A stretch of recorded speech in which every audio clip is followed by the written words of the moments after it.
today we are going to review all three forms. Okay? We are going to review point slope form, which is y minus y1 equals m parentheses x minus x1. That's point slope form. I'll write it up here. Point slope form. And the reason they call it point slope form is you are given an ordered pair, and that's referred to as a point, and you are given a slope, and so they call it point slope form. So right here, on number 7, if you label this x1 and y1, and we plug those in, okay, I'm going to say y minus a what? And what's going to happen? It's going to change to a positive, right? So y plus 6 equals, what's my m value? 1. Open parentheses, x minus, what's my x1? 4. You're done. And that's how you would write your answer in point slope form. This one's even easier because when everything's positive, it makes it really easy to plug things in. All right? So crazy? Why don't you help me out here, okay? I'm going to say y minus what number? 3 equals my slope, which is 4 over 3. Open parentheses, x minus, and our x1 value is also a 3. You're done. All right? Now, Landon, why is this one a little bit trickier? All right. All right. It's like dealing with teenagers, you know. They just walk into class with an English, all right? You got to convert them to positive, all right? All right. Now, so we get y minus a negative 1, which makes it a positive 1, equals, what's my slope? Negative 5 over 4. And I'm going to say x minus a negative 5, which makes it a plus 5. Very good. Okay. And those are your three answers, all in what? Point slope form. Now, over here, what do we got to do? We have to write each equation in standard form. So what we're going to do is I'm going to put them in on each one so we can see them. All right, so we're going to go over here. We're going to make this standard form. Remember, what is standard form? AX plus BY equals C. And remember, your A value has to be greater than or equal to 0, and A, B, C all have to be integers. Okay? So where do we have the x value positive? On the left side of the equation or on the right side? Where's the x value positive? Well, where's the x value? It's on the it's on the right side, right? So it's already positive. So let's just keep it there. All right. So let's go ahead and take this y value and let's just throw him across. Well, what will he become? A negative what? Negative y. All right. And if I take this 2, positive 2, and I chuck it across the equal sign, what does he become? A negative 2. All right. So that's kind of a non-traditional way of looking at things. All right. Typically, what you see is this. You'll see a teacher, a textbook show you. All right. We have to take away y from this side. Take away y from this side. We have to take away 2 and take away 2. All right, so either way, it still works. All right, what's negative 1 plus a 2? No, sorry, you're right. 1 minus 2. No, 1 minus 2 is negative 1, because there's 2 negatives and there's 1 positive. Okay? Over here, what do you get? You get an x, that zeroes out, and you get a minus y. In standard form, this would be x minus y equals negative 1. That is your answer in standard form. The a value is 1. The b value is negative 1. I said, what's your a value? It's a 1. B is negative 1. C is negative 1. They're all integers. All right, the greatest common factor is 1, and the a value is greater than or equal to 0. So there's number 10. Number 11. We're going to have to distribute. So what do we get after we distribute? Negative 3 times x. What you got there, Corey? What's negative 3 times x? Close. Yeah, negative 3. It's good. All right. What's a negative times a negative? A positive. So 3 times 2 is? That's it. Good. All right. So there we go. Now let's look. What does our a value have to be? It has to be greater than or equal to 0. What are we going to do with this guy?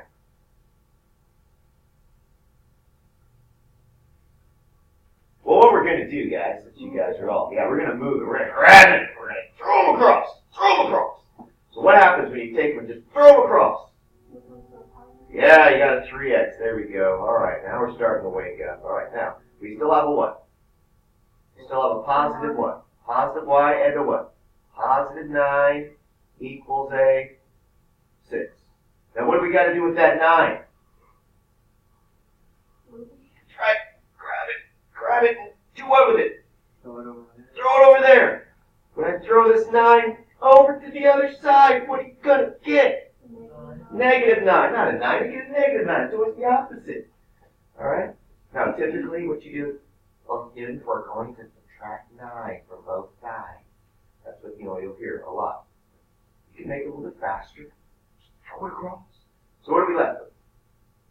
3x plus a y equals, what's 6 minus 9?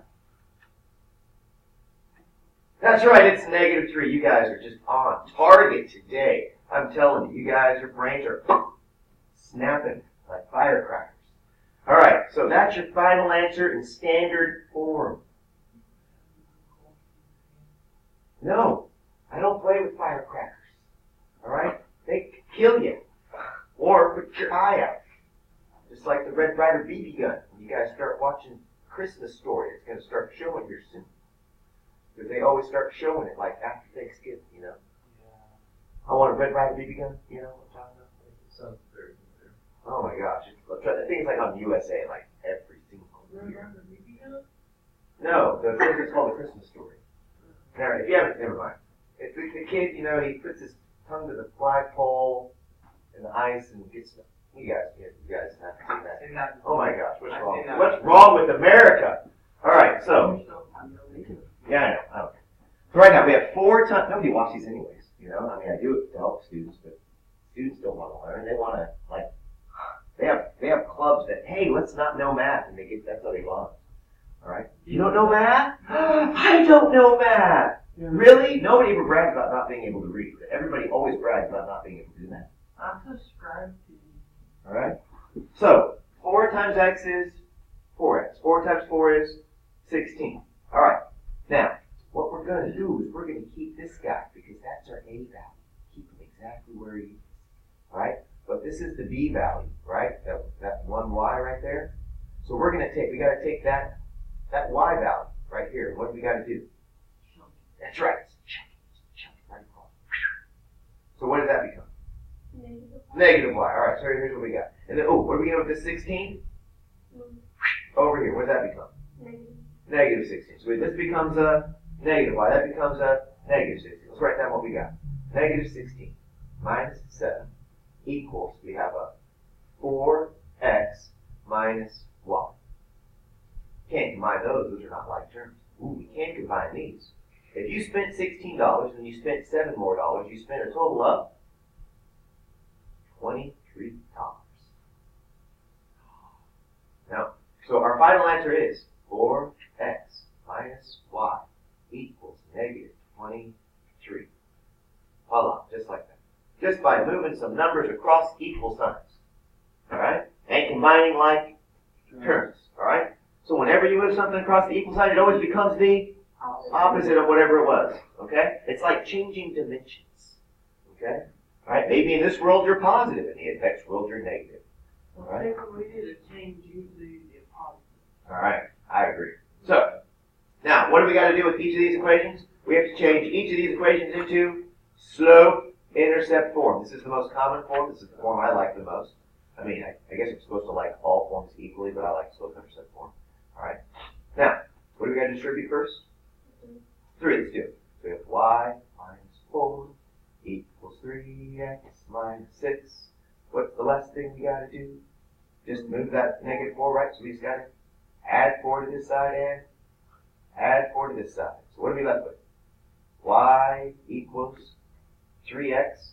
Negative 6 plus 4 is? Negative 2. You guys are on target once again. Good job. That's your answer in slope-intercept form. Ooh, if I said, what's the slope? You guys would say the slope, Mr. DeMood, is? 3. Thank you. And if I said, what's the y-intercept? You'll say? Corjan, what'd you say? No, there's no 4 there. I don't see any 4s. Nowhere in there. Nope, not close. You're close. -2. Yes, good job there, Lauren. It is a -2. That's right. That's the b value. Remember, this is the slope. And this number right here is the y-intercept. Okay.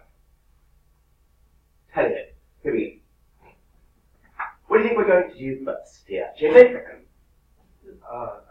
go with that. You don't know, do you? You just don't know. Do you know? What are we going to do? That's right. We're going to distribute this negative. Beautiful, beautiful. Could you distribute that negative for me? Because I know you can't teach it. No, I don't. Really? Really? You're going to go there? Oh my goodness. Why don't you just call me a horrible name?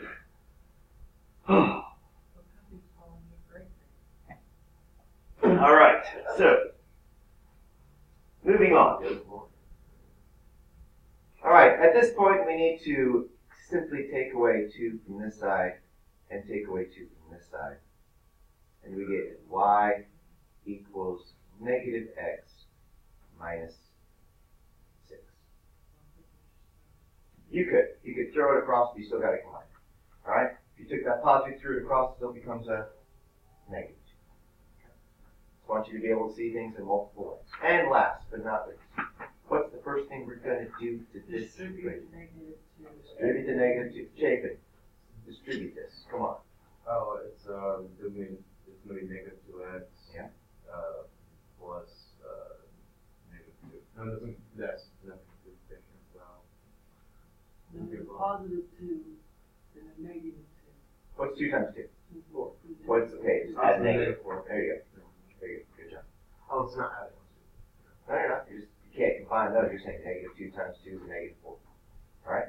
Now, the last thing we can do, you can either take this and do what? Throw it across and make it a positive, or you could just say, I'm going to add 6 to both sides. And you get y equals negative 2x, 6 minus 4, or negative 4 plus 6 is still a negative 2. And there's your equation. This gives you the slope, which is negative 2, and the y-intercept, which is negative 2. The previous problem, what was our slope in the previous problem? Actually, negative 1, because there's a negative 1. Even though you can't see it, there's a negative 1 in front of it. Okay? And the y-intercept is a negative 6. Okay? Alright, so in review, what you guys are going to have to be able to do is you're going to have to be able to change equations into 3 different forms. You got to change it to standard form, you got to be able to change it to slope-intercept form, and you have to be able to utilize, I'm going to zoom in on the last one, point slope form, which is right here. Okay? That's what you're going to have to be doing on tests if you're going to be able to pass them.